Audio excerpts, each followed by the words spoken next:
Bonjour et merci de nous retrouver pour la foi prise au mot. Alors avant tout, un souhait, bonne année à tous, pleine de joie et de belles découvertes, et nous sommes heureux de vous accompagner pour cette nouvelle année. Alors pour recommencer en douceur après la parenthèse des fêtes, je vous propose de rester encore un peu dans le texte biblique et de parler de l'enfance de Jésus. De manière assez surprenante pour l'Antiquité, les évangiles de Matthieu et de Luc s'attardent en effet pour nous parler de la famille de Jésus et de quelques événements qui se sont déroulés au cours de son enfance, donc l'enfance de Jésus. Alors, pourquoi prennent-ils cette peine et que veulent-ils nous faire comprendre?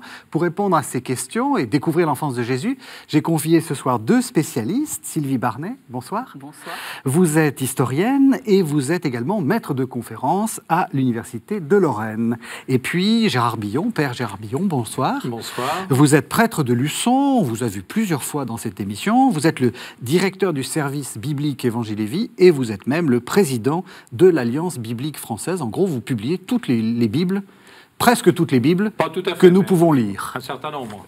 Alors, j'ai commencé un peu très optimiste en disant que c'était un peu l'ambiance de Noël, ces évangiles de l'enfance. En réalité, c'est pas forcément très drôle. Et qu'est-ce que vous pensez, Sylvie Barnet, de ce que j'ai dit en commençant? Est-ce que c'est une habitude dans l'Antiquité de commencer par, de raconter la vie avant les grands événements d'un personnage, de raconter sa petite enfance?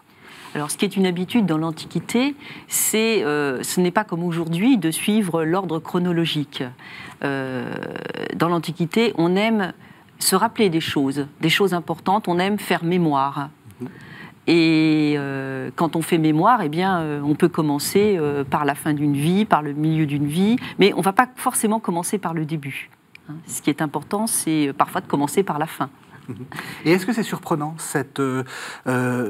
justement, de commencer par des événements qui sont à la fois très heureux et puis un peu inquiétants quand même? Alors là, ça renvoie à une histoire émotionnelle. Ce que nous, on qualifie d'inquiétant ou d'heureux, ce n'est pas forcément la manière dont une société, autrefois, pouvait sentir les choses ou voir les choses, tout simplement parce que les sociétés ne sont pas les mêmes qu'aujourd'hui. Par contre, il y a des événements qui traversent le temps, parce qu'on va en faire mémoire, et qui traversent le temps parce qu'il y a comme un impact qui se répercute jusqu'à aujourd'hui. Et en règle générale, ce sont les artistes qui sont les dépositaires de ces mémoires qui traversent le temps et qui viennent, un petit peu comme l'écume d'une plage, qui viennent laisser leur empreinte jusqu'à aujourd'hui. Alors, oui. J'aime bien évoquer à propos de l'enfance de Jésus la conversion de Paul Claudel en 1913. C'est un événement que tous vos téléspectateurs connaissent. Le pilier de Notre-Dame. Le pilier de Notre-Dame. Et alors, il y a peut-être une chose qu'on oublie, c'est cette phrase merveilleuse que va dire Paul Claudel dans le texte qu'il écrira sur sa conversion en 1913. Il dira « J'avais eu tout à coup le sentiment déchirant de l'innocence, l'éternelle enfance de Dieu, une révélation ineffable. » Et la révélation de Paul Claudel, c'est une révélation de l'enfance de Dieu. C'est bien que vous commenciez par ça, parce que ça nous permet d'orienter un peu cette émission vers ce qu'on appelle l'histoire de la réception. On va essayer de travailler un peu les textes, mais surtout on va essayer de voir ce que les gens en ont fait et comment ils l'ont compris. Alors peut-être un peu, alors là, le bibliste sérieux. Ce qu'on appelle les évangiles de l'enfance, c'est quoi? Ce qu'on appelle les évangiles de l'enfance, ce sont les deux premiers chapitres de l'évangile selon saint Matthieu et les deux premiers chapitres de l'évangile selon saint Luc, dans les deux cas, on raconte ce qui concerne la conception de Jésus, sa naissance et puis un épisode phare de son enfance ou de son adolescence. Puis ensuite, on le retrouvera pour la grande scène inaugurale de la prédication du règne de Dieu, qui est le baptême. Alors, chez Matthieu assiste davantage sur le personnage de Joseph, avec le songe de Joseph, alors que, évidemment, Luc insiste davantage sur le personnage de Marie, avec en plus une mise en parallèle entre Jésus et Jean-Baptiste. La scène importante en ce qui concerne Matthieu, alors c'est lié à sa naissance, c'est évidemment la visite des mages, alors que chez Luc, la visite des bergers est extrêmement importante, mais aussi importante après, c'est Jésus au milieu des docteurs, donc un épisode qui a lieu alors qu'il a à peu près 12 ans. Voilà. Est-ce qu'il y a une césure entre ce qu'on appelle les évangiles de l'enfance et le texte qui va suivre? Est-ce que vraiment on s'arrête et puis on part sur quelque chose de complètement différent? Alors, non, on ne part pas sur quelque chose de complètement différent. Pour le dire, mais vraiment à très gros traits, les deux évangiles de l'enfance, il n'y en a pas chez Marc et chez Jean, hein. Oui, les deux évangiles de l'enfance essayent d'explorer, de raconter. Vous avez parlé d'histoire émotionnelle tout à l'heure, et ça, je trouve qu'effectivement, c'est vrai, de faire partager aux auditeurs. Finalement, qu'est-ce que c'est que fils de Dieu? Mais ils ne le font pas de manière intellectuelle, ils le font de manière intellectuelle. Jésus, fils de Dieu, et puis en même temps, fils de Joseph, fils de Marie. Voilà. Ça, il me semble que ça, c'est capital. Alors évidemment, pour l'évangile de Luc, il est plus clair du point de vue chronologique. Jésus, il a 12 ans lorsqu'il est au milieu des docteurs et que ses parents le cherchent. Et puis on le retrouve après, 18 ans après, puisqu'on nous dit que lors du baptême, il a environ 30 ans. Voilà. Alors on ne sait rien, mais rien de ce qui s'est passé entre 12 et 30. On ne sait d'ailleurs même pas grand-chose de ce qui s'est passé entre les premiers mois, premières années et 12 ans. Voilà. On peut juste l'inférer de ce qu'on connaît par ailleurs du milieu juif. Sylvie Barnet, oui. Oui, il a 12 ans, c'est pour les médiévistes, pour les hommes du Moyen-Âge, c'est l'âge de la puéritia, entre 7 ans et 12 ans. Ah oui. Et à 12 ans, on devient un adulte. On rentre dans une période de la vie qui n'est plus celle de l'enfance. Alors ça, c'était déjà le cas on trouve ça également dans la tradition juive. Hein. Quand on peut de la tradition rabbinique, enfin de témoignages qui existent dans le Talmud, 2e, 3e siècle de notre ère, on peut inférer de ce qui se passait au 1er siècle. Et de fait, 12 ans, en fait, c'était le moment. On apprenait un métier à partir de 4 ans. Oui, hein. Voilà. Ensuite, l'éducation, j'allais dire religieuse, entre guillemets, qui est en fait une éducation à la vie. C'est Shabbat après Shabbat, dans la synagogue, on écoute les grands textes de la parole de Dieu, et ça aussi, ça vous forme une personnalité. Et j'imagine que Jésus, s'il a pu à 12 ans, au milieu des docteurs, l'épisode est assez intéressant, s'il a pu véritablement discuter avec les docteurs, c'est que, je veux dire, c'est quelqu'un qui a su profiter de l'enseignement dans la synagogue, en dehors de l'enseignement familial. Alors je vous propose qu'on voit, alors on ne va pas pouvoir tout voir les textes, j'ai fait quelques sélections, et puis encore une fois, l'important c'est de voir la réception qu'ils vont avoir. Mais je vous propose qu'on entende un premier texte, c'est Matthieu chapitre 2, ce sont les versets 16 à 23, et c'est un épisode, je dis, qui commence plutôt mal, puisque c'est le massacre des innocents. Alors Hérode, se voyant joué par les mages, entra dans une grande fureur, et envoya tuer dans Bethléem et tout son territoire, tous les enfants jusqu'à 2 ans, d'après l'époque qu'il s'était fait préciser par les mages. Alors s'accomplit ce qui avait été dit par le prophète Jérémie. Une voix dans Rama s'est fait entendre, des pleurs et une longue plainte. C'est Rachel qui pleure ses enfants et ne veut pas être consolée parce qu'ils ne sont plus. Après la mort d'Hérode, l'ange du Seigneur apparaît en songe à Joseph, en Égypte, et lui dit « Lève-toi, prends avec toi l'enfant et sa mère, et mets-toi en route pour la terre d'Israël. » En effet, ils sont morts ceux qui en voulaient à la vie de l'enfant. Joseph se leva, prit avec lui l'enfant et sa mère, et il entra dans la terre d'Israël. Mais, apprenant qu'Archélaüs régnait sur la Judée, à la place de son père Hérode, il eut peur de s'y rendre, et divinement averti en songe, il se retira dans la région de Galilée, et vint habiter une ville appelée Nazareth, pour que s'accomplisse ce qui avait été dit par les prophètes. Il sera appelé Nazoréen. Voilà, alors ça c'est l'épisode qu'on aimerait ne pas lire à Noël. C'est l'épisode terrifiant. C'est un épisode absolument dramatique. Hein. Enfin, évidemment, on vient de l'entendre. Moi, je connais quelqu'un qui avait commencé par lire l'évangile de Matthieu pour mieux connaître Jésus. Et sur l'épisode en fait, du massacre des innocents, il dit, mais enfin quand même, qu'est-ce que c'est que ce Dieu qui laisse massacrer l'ensemble des enfants pour sauver uniquement son fils? Je veux dire, effectivement. Donc, il faut véritablement y aller. Faut pas y aller de manière trop littérale dans un texte comme ça. C'est bien évidemment la théologie qui est présente dans ce texte. Alors, du point de vue historien et du point de vue théologique, il y a une chose absolument capitale. C'est que dans l'évangile de Matthieu, Jésus naît à Bethléem. l'évangile de Luc est d'accord aussi, mais qu'ensuite Joseph, après ce détour par l'Égypte, il vient jusqu'à Nazareth, et on semble, d'après le texte qu'on vient d'écouter, qu'en fait c'est un peu par hasard qu'il arrive à Nazareth.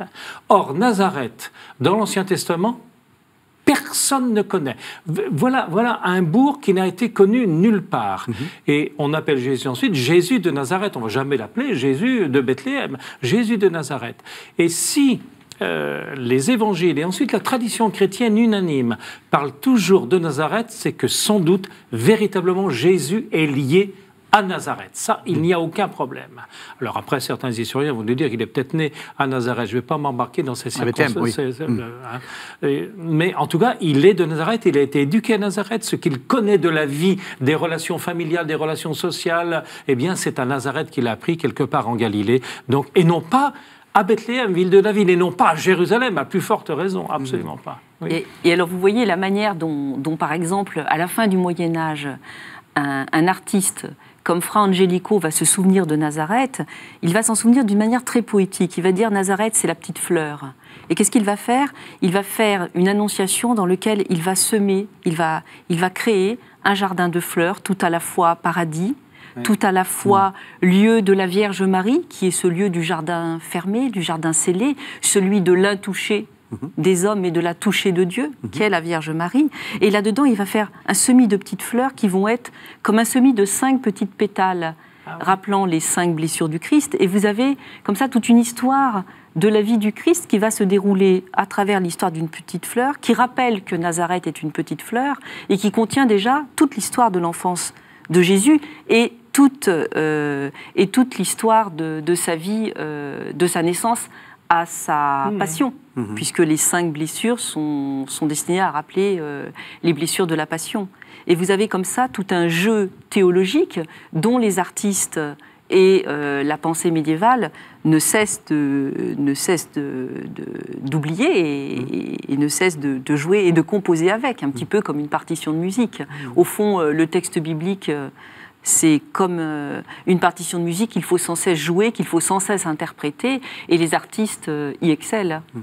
Et sont là pour nous le rappeler. Fra Angelico et pour la petite fleur, c'est parce que, de fait, il y a quand même un lien entre Nazareth et la passion du Christ. Et c'est la dernière phrase, il sera appelé Nazoréen, qu'on ne trouve ni chez Isaïe, ni chez Osée, ni chez Jérémie, ni chez aucun autre prophète, mais qui est peut-être une manière de dire, ben voilà, Nazareth, c'est Dieu choisit les gens qui sont rejetés, les exclus, les gens à côté. David, il a été un petit peu comme ça, Samuel aussi.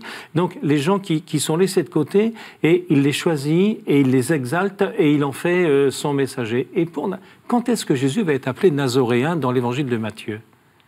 Dans la Passion. Dans la Passion. C'est dans la Passion, c'est très exactement lorsque Jésus, il comparaît devant le grand prêtre, vous avez Pierre qui est dans la cour du grand prêtre, et puis vous savez qu'il y a des gens qui le disent, oh, mais toi, tu avais... Non, je suis pas avec... Mais si, toi aussi, tu étais avec le Nazoréen. C'est donc dans la Passion que il sera appelé Nazoréen. En fait, on a ici, c'est il sera appelé Nazoréen. Donc, c'est au cœur, au moment où Jésus va donner sa vie, que cette identité de quelqu'un qui finalement est né ou a été éduqué aux marges un peu de la société, qu'il va être exalté. Ça, je brode sur votre petite fleur à 5 pétales. Et Fra Angelico était rompu à la théologie. 7 ans d'études dominicains, 7 ans d'études dans un noviciat, c'est important, c'est une formation théologique très solide.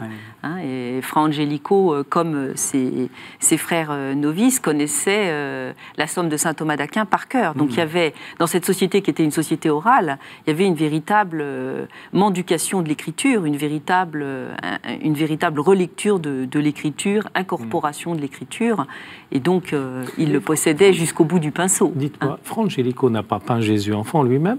Alors, Fra Angelico, dans le couvent de San Marco, a peint l'enfant Jésus. Oui. Je ne l'ai pas en tête à ce moment-là. Pour aller plus loin dans ce que vous disiez, Père Billon, c'est que on voit qu'il y a aussi non seulement une allusion à la passion, mais aussi une allusion à la résurrection, ou plus exactement au salut, puisque on est en train de rejouer l'Exode.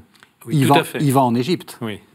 Oui, alors ça, j'imagine que Matthieu Matthieu, véritablement, comment dire, il imprègne son récit de l'enfance de Jésus de textes tirés de l'Ancien Testament. Alors, en particulier, Isaïe, on l'appellera Emmanuel, bien évidemment. Mais là, dans le texte que nous avons entendu, c'est donc les pleurs, eh bien, là, c'est Jérémie, puis ensuite, d'Égypte, j'ai appelé mon fils, c'est donc Osée. Bien évidemment, Matthieu veut nous faire comprendre que Jésus est si intimement lié à l'histoire du peuple d'Israël qu'il en refait l'itinéraire, puisqu'il est obligé, pour des raisons douloureuses, d'aller en Égypte, de même qu'Israël, Jacob a été obligé d'aller en Égypte pour des raisons de famine, et il en revient guidé par Dieu, et il en revient pour installer le règne de Dieu sur la terre d'Israël. Mais ce qu'on retient aussi, c'est, alors là pour le coup, c'est l'épisode de la Sainte Famille, avec Papa Joseph devant avec sa petite besace, Marie, l'épisode du palmier qui se penche pour ça c'est les apocryphes, pour que Jésus soit nourri, etc. C'est le lieu de la Sainte Famille. Là. Alors si vous voulez, dans l'histoire, on va faire comme au cinéma à l'époque contemporaine, c'est-à-dire qu'on va créer un montage. Et on va créer un montage d'images bibliques, et d'images tirées des textes apocryphes, qui signifient non pas du tout des textes qui étaient cachés ou secrets ou fermés, mais c'était des textes qui, un petit peu comme les midrash juifs, vous le confirmerez, Père Guillon, et des textes très populaires qui circulaient et qui étaient destinés, à la manière des midrash, à raconter l'histoire sainte.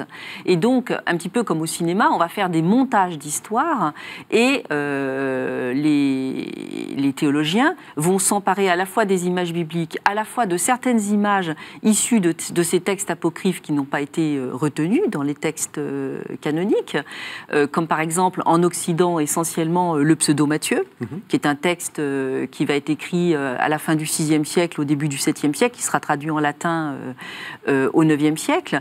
Et donc dans ces textes, on raconte toutes sortes d'épisodes. On raconte par exemple comment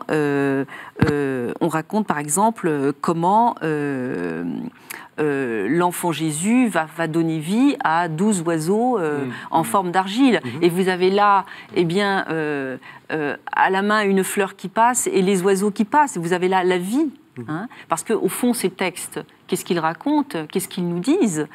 De quoi ils parlent? Ils parlent de l'incarnation. Ils témoignent d'un Jésus qui prend chair et qui est Dieu fait homme, mais qui est Dieu fait homme jusqu'à animer la terre glaise. Et ça, c'est une image éminemment biblique qui est reprise à travers cet épisode charmant des oiseaux, et on les voit passer, les oiseaux qui prennent vie. On a beaucoup ricané là-dessus. Pour vous, c'est à prendre au sérieux dans le sens, c'est pas historique évidemment, mais ça dit quelque chose.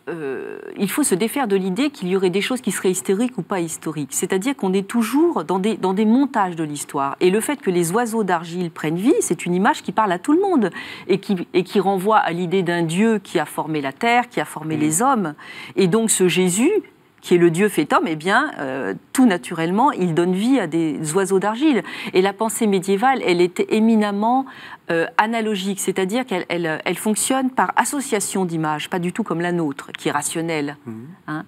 Et donc, pour elle, c'est tout à fait naturel de lire ces textes où on voit les oiseaux qui prennent vie, parce qu'au fond, qu'est-ce qu'ils racontent? La grande histoire de Dieu qui s'est fait homme.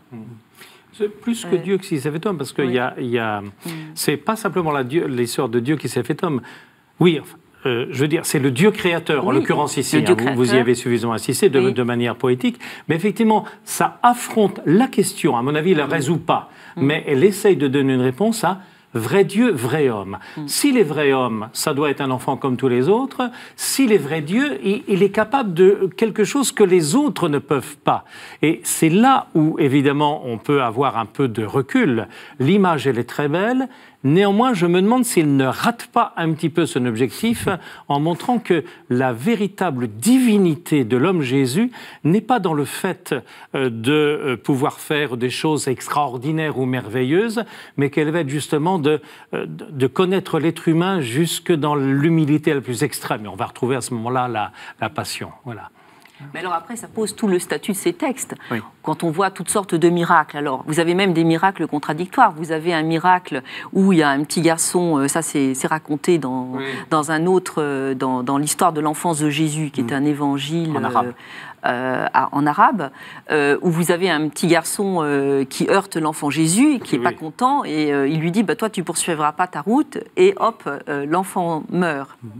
Et puis dans le même texte, vous avez un autre récit où il y a un petit garçon qui vient de mourir de maladie, la maman est en pleurs, c'est un drame, et l'enfant Jésus arrive, ressuscite l'enfant et dit à la maman, eh bien, vous vous souviendrez de moi, et il ressuscite l'enfant Jésus. Donc on a comme ça des textes où le miracle qui témoigne d'une issue divine donnée à une situation humaine sans issue est à la fois là pour témoigner de ce Dieu fait homme qui donne la vie, pour témoigner de ce Dieu fait homme qui ressuscite, et en même temps pour témoigner à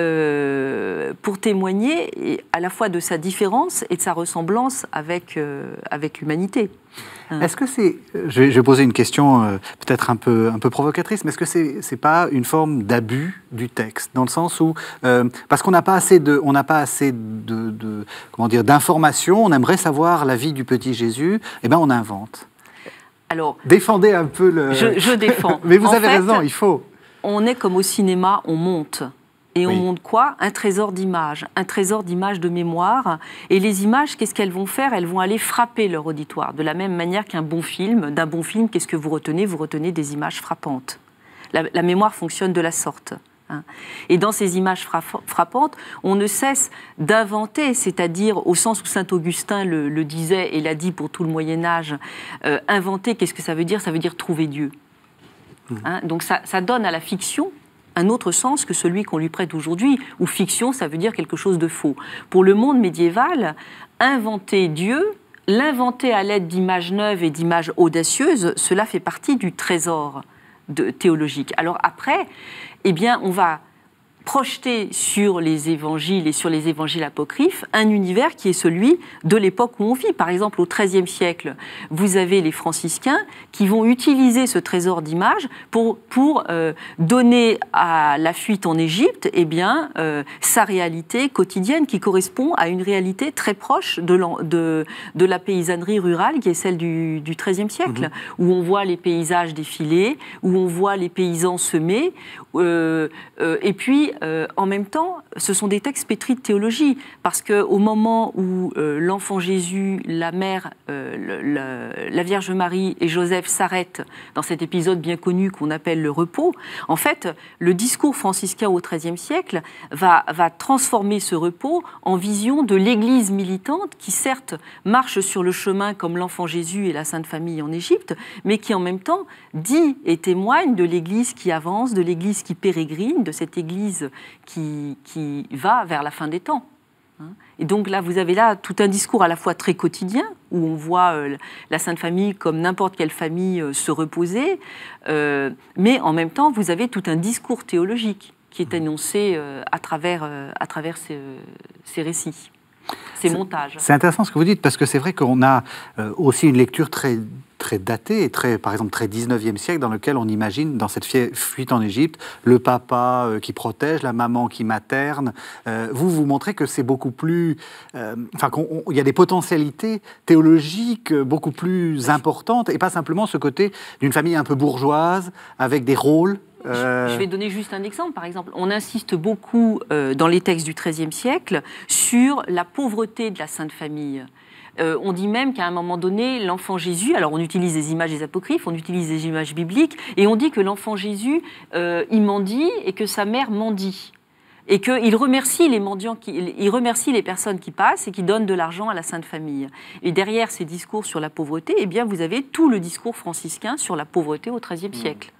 Et vous avez comme ça des montages de l'histoire qui cherchent à nous dire qu'au fond, la Sainte Famille, c'est ici et maintenant. C'est pour aujourd'hui. Je dirais, vous utilisez beaucoup le terme montage et vous avez parlé le terme invention. Je crois que les récits apocryphes et toutes les images et les peintres qui en rajoutent, ils inventent, pour reprendre votre mot, ils font découvrir des choses qui sont, je veux dire, entre les lignes dans le texte biblique. Tout à fait. Mais ça, c'est une manière très biblique. Plutôt, c'est une manière biblique et très juive. Si vous voulez, les grands personnages de l'Ancien d'Abraham, on ne connaît absolument pas son enfance. Mais ce qu'on appelle les Midrashim vont développer l'enfance d'Abraham. De Moïse, on ne connaît pas rien non plus, à part évidemment le bel épisode de Moïse sauvé des eaux. De Samuel, on ne connaît non plus. Alors Samuel est peut-être le personnage de l'Ancien Testament dont finalement les récits d'enfance sont le plus proches. On connaît à la fois sa conception, sa naissance, et puis un épisode de son enfance qui est la vocation de Samuel. Mais les Midrashim, entre les lignes, ils vont écrire, ils vont développer. Et ce qu'ils développent, c'est en gros, dans l'enfance du personnage que l'on exalte, par exemple Moïse, c'est déjà sa mission future. Et là, vous venez bien de le raconter, toutes les images donc inventées sont là pour annoncer par avance ce que Jésus va faire dans sa vie publique. La résurrection du gamin, elle anticipe la résurrection du fils de la veuve de Naïm, en l'occurrence. Voilà. Et ça va très loin. Ça va jusque dans le décor de la vie quotidienne. Par exemple, on a retrouvé des carreaux de faïence qui étaient mis sur le sol dans des abbayes de moniales bénédictines où, sur les faïences, vous aviez un décor qui raconte des scènes tirées des évangiles de l'enfance et des évangiles apocryphes où on voit l'enfant Jésus ressusciter, donner vie aux oiseaux d'argile, où on voit l'enfant Jésus se disputer avec ses camarades, être grondé par Joseph. Oui. Parce qu'il a donné vie par avance. Voilà. Qu'est-ce que vous voulez il connaît déjà tout. Alors. Et donc les moniales, elles pouvaient jusque dans les carreaux de faïence être imbibées de ce quotidien qui donnait vie et chair à leur méditation quotidienne, puisque ce sont des femmes de prière. Mais en même temps, vous avez toute une littérature qui se développe en direction des laïcs. On peut par exemple renvoyer à un texte écrit vers 1340, qui sont les méditations dites du pseudo-Bonaventure, qui ont en fait été écrites par un personnage qui s'appelle Jean de Colibus, qui est franciscain, et qui, lui, va amplement détailler pour la fin du Moyen-Âge toute l'enfance de Jésus. On sait tout sur tout. Y compris comment comment son père tricotait ses langes en démaillant ses chausses, y compris comment sa mère langeait l'enfant Jésus. Vous avez là tout un univers très maternel, très quotidien. Et justement, est-ce qu'on essaie de construire une image idéale de la Sainte Famille ? Est-ce que c'est ça le but ? C'est-à-dire de projeter sur la Sainte Famille ce qu'on imaginerait être l'idéal d'une vie de famille ? Alors, certainement. Mais l'histoire de la Sainte Famille, elle prend vraiment corps à la fin du Moyen-Âge, au moment où on va mettre en place un culte à Saint Joseph. Et c'est surtout à l'époque moderne que la Sainte Famille sera honorée en tant que Sainte Famille. Au Moyen-Âge, on essaye de penser théologiquement le rôle de la Vierge, le rôle de Joseph à la fin du Moyen-Âge et le rôle de l'enfant Jésus. Les choses sont plus présentées comme ça. Ce sur quoi on va beaucoup insister, c'est sur un quotidien qui va pouvoir nourrir à la fois les méditations des religieux et des religieuses, mais aussi les méditations des laïcs. Par exemple, dans les livres d'heures, on va amplement diffuser ces récits de méditation sur l'enfance de Jésus, cette fois-ci destinés à l'attention de l'aristocratie, des femmes pieuses et des femmes qui vont pouvoir, à leur tour, incorporer ces récits. Pour les faire leur. Le temps passe, donc je vous propose, on avait prévu de parler de la présentation du temple, nous allons passer la présentation du temple, si vous le voulez bien, et nous allons arriver à un deuxième texte, qui est Luc 2, 41, 52. C'est le texte dont vous parliez, Gérard Billon, c'est Jésus parmi les docteurs. On écoute le texte, et puis je vais vous laisser réagir. Ses parents allaient chaque année à Jérusalem pour la fête de la Pâque. Quand il eut 12 ans, comme ils y étaient montés suivant la coutume de la fête, et qu'à la fin des jours de fête, ils s'en retournaient, le jeune Jésus resta à Jérusalem sans que ses parents s'en aperçoivent. Pensant qu'il était avec leurs compagnons de route, ils firent une journée de chemin avant de le chercher parmi leurs parents et connaissances. Ne l'ayant pas trouvé, ils retournèrent à Jérusalem en le cherchant. C'est au bout de 3 jours qu'ils le retrouvèrent dans le temple, assis au milieu des maîtres, à les écouter et les interroger.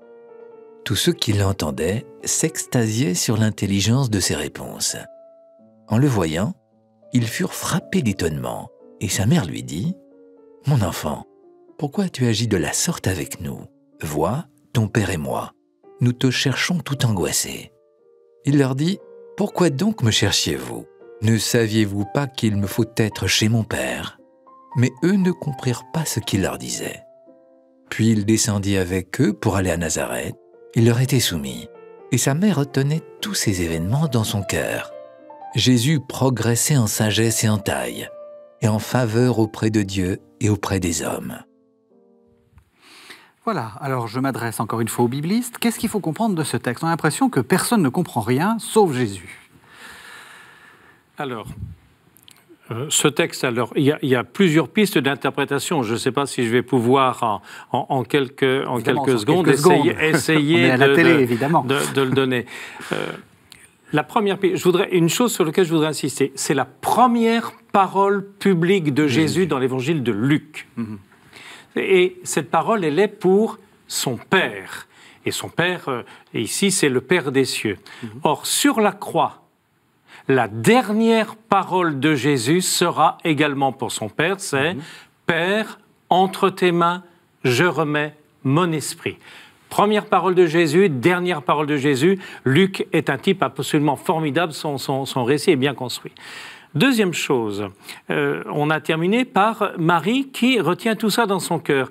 En gros, quand est-ce qu'elle va comprendre? Mais ça, c'est pour l'ensemble des disciples. C'est donc une fois que le destin de Jésus sera accompli, prédication du règne de Dieu, passion, mort, crucifixion, résurrection, c'est à la lumière de la résurrection que tout va être compris. Ensuite, un élément qui est Jésus, il cause avec donc les spécialistes de la loi. Il le fera d'ailleurs tout au long de sa vie. En gros, on a presque ici déjà un modèle pour les récits apocryphes que vous avez évoqués tout à l'heure. Déjà enfant, eh bien, il fait ce qu'il va faire dans sa vie publique, essayer d'interpréter, de creuser les Écritures juives et en particulier la loi de Moïse. Eh bien, on apprend au moins historiquement deux choses. C'est que, il a été bien éduqué, ce garçon.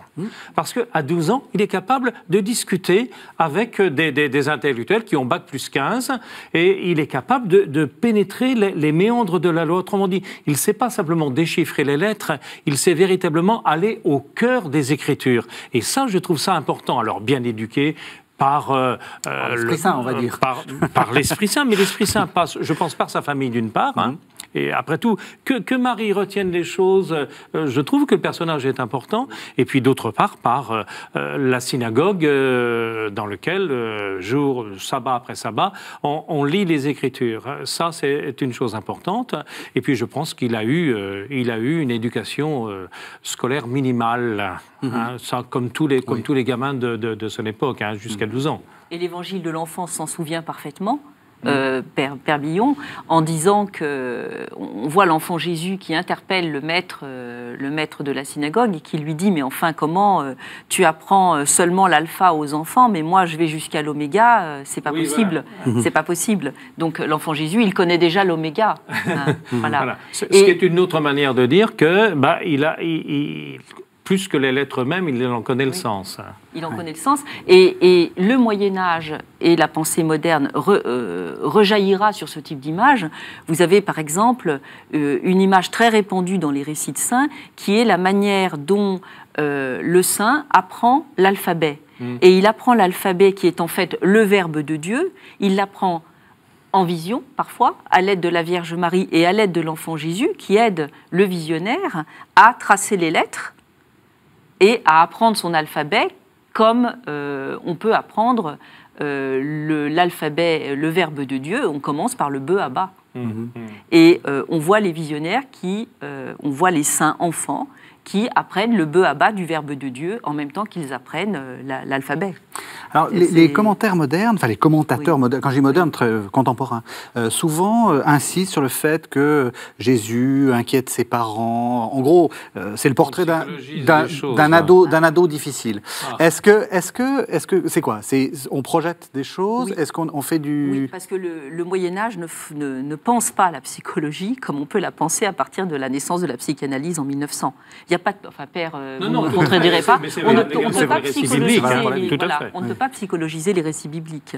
Donc l'adolescence, c'est quelque chose d'inconnu pour le monde médiéval. Donc on ne peut pas projeter sur ces textes bibliques une... Alors, je m'adresse aux spécialistes, mais en tout cas, les textes ne vont pas le refléter.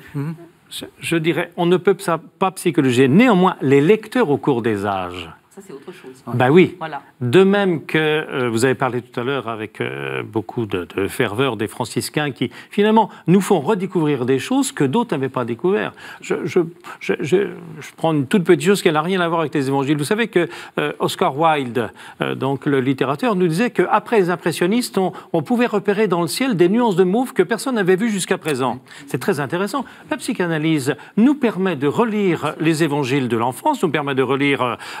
cette espèce de famille un peu curieuse formée de Joseph, de Marie et de l'enfant Jésus, peut-être parce que justement notre regard aujourd'hui, pas sélectionné, nous permet peut-être de dire, on ne dit pas que Jésus est un ado difficile en l'occurrence. C'est moi qui... voilà, je vais jusqu'au bout. C'est vous qui avez exagéré, Régis, pour nous provoquer. Mais ça permet de dire, cet enfant-là, à 12 ans, eh bien, il est déjà un adulte. Il est un adulte. Du point de vue de l'interprétation des Écritures, on nous dit ensuite qu'il est soumis, mais il a déjà été soumis à la loi de Moïse dès le point de départ, il a été circoncis. Vous allez me dire, on ne lui a pas demandé son avis. Mais voilà, il s'inscrit dans la lignée de son peuple. La soumission va continuer jusqu'au moment où, alors, vers l'âge de 30 ans, pleinement adulte, au moment où on assume des responsabilités importantes, il va pouvoir devenir un maître, et un maître en sagesse et en parabole. Il grandit en taille et en sagesse. La sagesse, il va l'avoir, et ça va être toute la prédication du règne de Dieu. Et on ne pose finalement au passé que les questions du présent. Oui, tout à fait.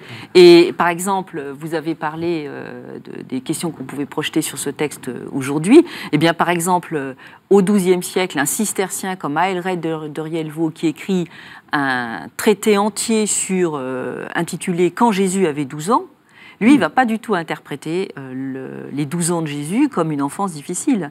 Il va les interpréter avec les yeux de son temps, qui consistent, et les yeux du temps de Aelred de Rielvaux, à une époque où tout s'effondre, où l'Empire est complètement écroulé, où on est en train de recréer un nouvel ordre politique, qui est celui de la féodalité. Eh bien, la question qu'il pose, à une époque où émergent des hérésies majeures sur l'incarnation, qui mettent en doute la double nature du Christ. Et la question qu'il pose via l'enfance de Jésus, en s'intéressant spécifiquement aux 12 ans de l'enfant Jésus, c'est qu'est-ce que c'est que l'incarnation ? Qu'est-ce que c'est qu'avoir 12 ans en 1153 ? Et qu'est-ce que c'est pour la réalité qui est la sienne au XIIe siècle que de dire un Dieu fait homme ? Ça veut dire quoi pour les contemporains ? Ça veut dire quoi ? À une époque où vous avez tout un tas d'idées qui grouillent pour peut-être dire autre chose. Pourquoi choisir ce moment-là ? Pourquoi pas parler de la vie de Jésus en entier ? Parce que le XIIe siècle redécouvre, depuis le XIe siècle, on s'intéresse en théologie, c'est pas vous qui me contredirez, on redécouvre l'humanité de l'enfance du Christ. Oui. Il se trouve qu'au Moyen-Âge, on s'est beaucoup intéressé aux prophètes, on s'est beaucoup intéressé à d'autres moments de la vie de Jésus, mais on ne s'est pas intéressé à son enfance. Or, les artistes, à partir du XIIe siècle, qu'est-ce qu'ils font ? Ils mettent l'enfant Jésus sur les genoux de sa mère. Et là, vous avez là une nouvelle image, un nouvel art iconographique qui correspond à une théologie qui interroge spécifiquement l'enfance de Jésus. Et dans les vies de saints, qu'est-ce qu'on voit ? Eh bien, on voit apparaître l'enfant Jésus qui joue dans des jardins d'or et de lumière avec les saints. Et les saints, les petits saints du XIIe siècle ou du XIIIe siècle, qu'est-ce qu'ils font ? Ils jouent à cache-cache avec l'enfant Jésus. Ils jouent à rire, ils jouent à gazouiller, à sautiller. Ils jouent à découvrir l'enfance théologique de Dieu. Comme le disent les sermons depuis le IVe siècle, l'infini a des langes. Mais quelle image merveilleuse. Je trouve ça très beau, mais vous avez ici, y compris dans ce cas-là au Moyen-Âge, quelque chose qui est, j'allais dire, en germe mais implicite dans le texte qu'on a lu, c'est la question de la sagesse. Oui. On nous dit que Dieu grandit en taille, que Jésus grandit en taille et en sagesse. C'est à la fois une sagesse humaine, mais c'est également la sagesse même de Dieu. Et alors, ce que vous avez dit m'évoque le grand texte du livre des Proverbes, dans lequel on nous dit que à la création du monde, la sagesse, elle était là, elle a été engendrée par Dieu, mais elle était là, et elle jouait avec les enfants des hommes, elle jouait. Alors le jeu est important. Moi, je ne connaissais pas cette tradition-là, mais je la trouve extrêmement importante. Alors, il n'y a pas beaucoup de jeux dans les évangiles de l'enfance de Jésus, sinon peut-être ce jeu intellectuel avec les docteurs, mais je trouve que le jeu est extrêmement important. Si vous me dites qu'effectivement, les saints jouent avec l'enfant Jésus. Moi, j'aurais bien aimé enfant, mais je ne suis pas encore saint, j'aurais bien aimé jouer avec l'enfant Jésus. Mais je vais donner par exemple un exemple. Vous avez un saint prémontré qui s'appelle Joseph Hermann de Steinfeld. Alors, son hagiographe, c'est-à-dire la personne qui va écrire sa vie, raconte en des pages empreintes d'images les multiples jeux qu'il a avec l'enfant Jésus. Et alors, c'est très intéressant, parce qu'à quoi il joue avec l'enfant Jésus? Il joue, par exemple, à monter à une échelle. Et sur cette échelle, il se blesse à un clou. Alors, c'est une histoire que tout le monde comprend. Sauf que vous pouviez aussi... C'est l'enfant Jésus qui se blesse ou c'est le saint qui se blesse. Et D'accord. à quoi il joue? Il joue à la passion du Christ. C'est-à-dire qu'il monte à une échelle, quand on décrypte le texte, l'échelle renvoie à une des manières de penser la vie spirituelle, qui consiste à gravir les étapes de la vie spirituelle comme on monte au barreau d'une échelle. Et il se blesse à un clou qui est le clou de la passion. Donc, à quoi il joue? Il joue à expérimenter le mystère, parce que c'est un mystère, nous ne pouvons rien en dire de ce mystère. C'est pour cela qu'on l'appelle une mystique, au sens fort du terme.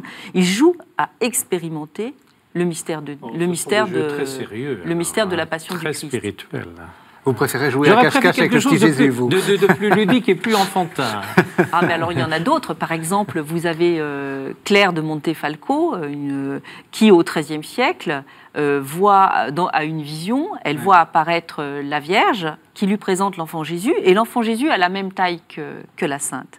Ce sont des belles images pour nous dire qu'un saint grandit en sagesse et en sainteté, à la manière dont l'enfant Jésus grandit en sagesse et en sainteté. Et à Aelred de Rielvaux, en 1153, lorsqu'il écrira son texte sur quand l'enfant Jésus avait 12 ans, lui, il ira encore plus loin. Il dira que les âges de l'enfance de Jésus, ce sont les âges de croissance de l'Église. Oui, parce que ça pose quand même un problème théologique. Oui. Comment est-ce qu'on peut grandir en sagesse et enfin, pas en sainteté, en sagesse, et en taille, alors qu'on est le Verbe incarné, etc. Il y a ça aussi qui est derrière. Oui. Alors, vous allez trouver que je suis un petit peu terre-à-terre. Désolé, je vais redescendre sur des... Qu'est-ce que vous faites de « il leur était soumis » ? Je suis un peu obnubilé, là, dans cette émission, sur la question de quelle image de la famille ça donne, ce texte. Est-ce que ça a été un détail qui était important ? D'abord, est-ce que c'est important, la soumission dans la Bible ? Tout à fait. Le livre des Proverbes, en ce qui concerne les relations parents-enfants, qui dans les Proverbes sont plutôt d'ailleurs du ressort père-fils, la soumission est importante, également la soumission du disciple au maître, en l'occurrence. Donc la soumission, c'est la soumission à quoi? C'est à l'expérience, à la transmission des choses du passé, de la sagesse du passé. Et ça, c'est important. Et évidemment, on a dans le livre des Proverbes, on a d'ailleurs, si on nous dit que parfois, alors désormais, il faut plus le faire, mais que parfois il est dit, finalement, que le maître corrige son élève avec le bâton, c'est pas plus mal. Ça veut donc dire que vous aviez quand même des élèves indisciplinés. Ça veut donc dire que vous aviez des gamins qui se rebellaient contre leurs parents. Oui. Or, ce n'est pas le cas de Jésus, en l'occurrence. S'il leur est soumis, c'est qu'il n'est pas de ceux et celles qui se révoltent contre l'autorité. Alors, ce n'est pas l'autorité politique, ça n'a rien à voir, mais c'est l'autorité parentale, l'autorité professorale, si je puis dire. Et il ne se révolte pas contre la tradition, au sens noble du terme, ce qui me vient. Il se glisse dedans. Et puis alors, la soumission, quand même, en l'occurrence, je vais vous donner un petit mot, le sens du mot obéir. C'est quoi obéir?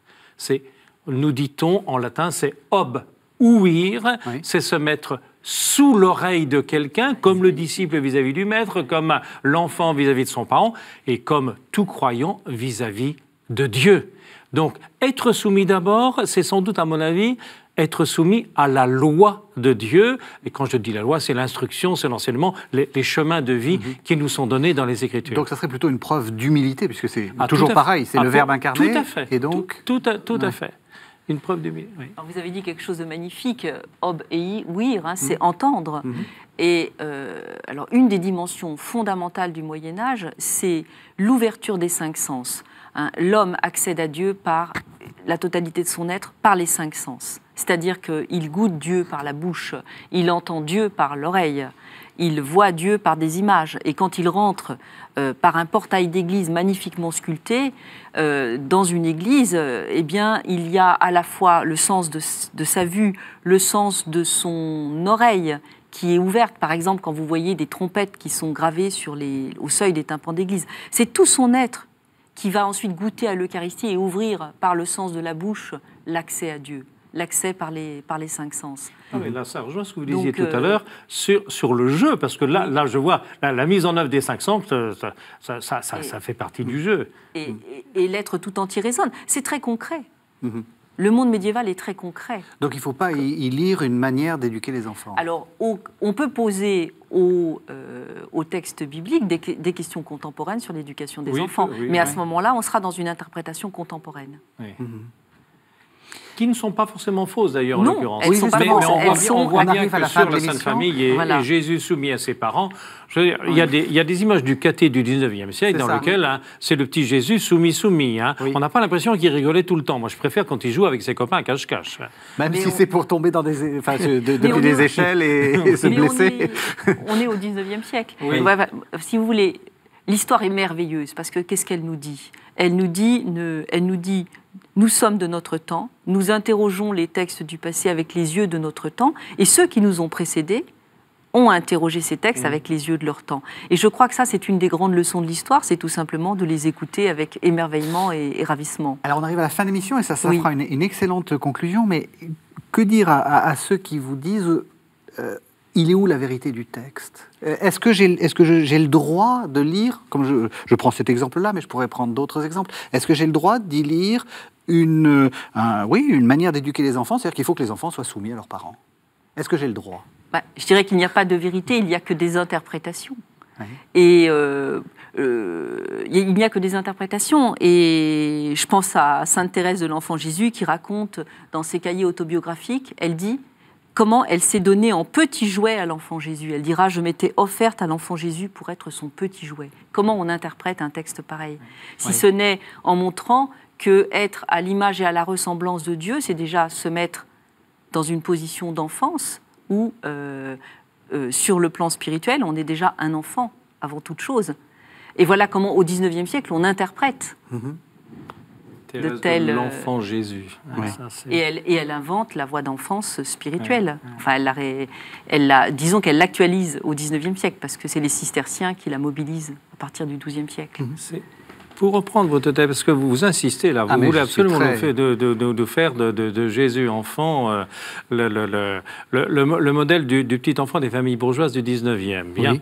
En fait, je crois quand même, et pour répondre à la question, parce que vous avez employé plusieurs fois le mot interpréter, et Sylvie, vous avez parfaitement raison, parce que, vous voyez bien, mais c'est valable à la limite pour tout grand texte littéraire. Vous avez deux façons de lire les textes, même à la manière contemporaine. Soit vous les utilisez pour justifier des positions sociales ou des idées que vous avez déjà par avance. Et vous pouvez parfaitement utiliser les textes de l'Évangile de l'enfance, ce texte-là, pour justifier. Mais vous l'utilisez, vous ne l'interprétez pas. C'est-à-dire, vous ne lui donnez pas sa liberté au texte, et vous-même, vous êtes finalement prisonnier d'une compréhension préalable de ce que doit être le texte. Par contre, aujourd'hui, ce qu'on apprend dans la liturgie d'abord, mais également par les études, c'est en respectant le texte, et j'ai essayé de donner avec le verbe obéir tout à l'heure quelques éléments de ce que c'est que la soumission du texte, eh bien je pense que ça nous interroge dans nos relations parents-enfants, dans nos relations disciples maître ou dans les relations à l'autorité magistérielle, par exemple, du pape ou des évêques quand on est catholique. Donc vous diriez qu'il faut être un peu soumis au texte d'abord, c'est-à-dire c'est joli ce que vous dites là. Enfin, vous voyez, l'écouter et ne pas forcément lui faire violence. Oui, exactement, parce qu'on fait violence en l'utilisant, mais on l'interprète avec ce que je suis. Et Thérèse, enfin, elle l'interprète de manière absolument admirable, en prenant ça comme modèle. Je vais en citer un autre parce que j'ai un ami qui est un disciple de Charles de Foucault, Nazareth comme tel, sur lequel on ne dit rien. La vie cachée à Nazareth, Dieu sait si c'est important pour Charles de Foucault. Et ensuite, il va évoluer. Il va aller à Nazareth chez les Clarisses. Puis ensuite, il va évoluer. Il va retrouver à Tamanrasset. Voilà. C'est une évolution. C'est un moment de son itinéraire, mais la vie cachée, l'humilité dont on a parlé, qui fait quand même partie des éléments essentiels de l'évangile de l'enfance. Évidemment, les poètes et les artistes en ont rajouté sur le merveilleux, mais l'humilité est première. Tamanrasset, Nazareth. Ouais. Et en fait, il y a une poésie qui dit Dieu. Alors ça sera, je vous propose, le mot de la fin. Et vous avez parfaitement raison. Donc ça veut dire qu'il faut aussi écouter les textes bibliques pour ce qu'ils sont, et pas forcément en essayant de leur faire dire ce que... C'est Sainte Thérèse, je reviens encore à elle, qui dans la pièce de théâtre qu'elle écrira en 1895, Le divin petit mendiant de Noël, elle dit cette parole extraordinaire: Marie venant au berceau verra près de son agneau un agneau qui lui ressemble. Oh, c'est beau. Voilà. Enfance Merci de Jésus, beaucoup. enfance des saints. Merci beaucoup. Alors, si vous voulez aller plus loin et retrouver le père Gérard Billon, un excellent petit livre, je ne le dis pas toujours dans cette émission, donc là, je n'hésite pas. Vous avez fait un tour de force, c'est-à-dire 120 pages 160. 160, d'introduction à l'Ancien Testament, et je ne dis pas qu'il y a tout, mais ça donne... Il y a des pistes mais pour ça interpréter, ça pas donne pour utiliser. Très envie de lire l'Ancien Testament, et ça, vraiment, bravo. Merci. Voilà, c'est aux éditions du Cerf. Merci à tous les deux. Merci de nous avoir fait découvrir cette enfance de Jésus. Merci de nous avoir suivis. Vous savez que vous pouvez retrouver cette émission sur le site de la chaîne www.ktotv.com. Et encore une fois, bonne année. Je crois que vous vous associez à ces vœux. Tout à fait. Bonne année aux téléspectateurs. Bonne année à vous aussi. Bonne année à tous.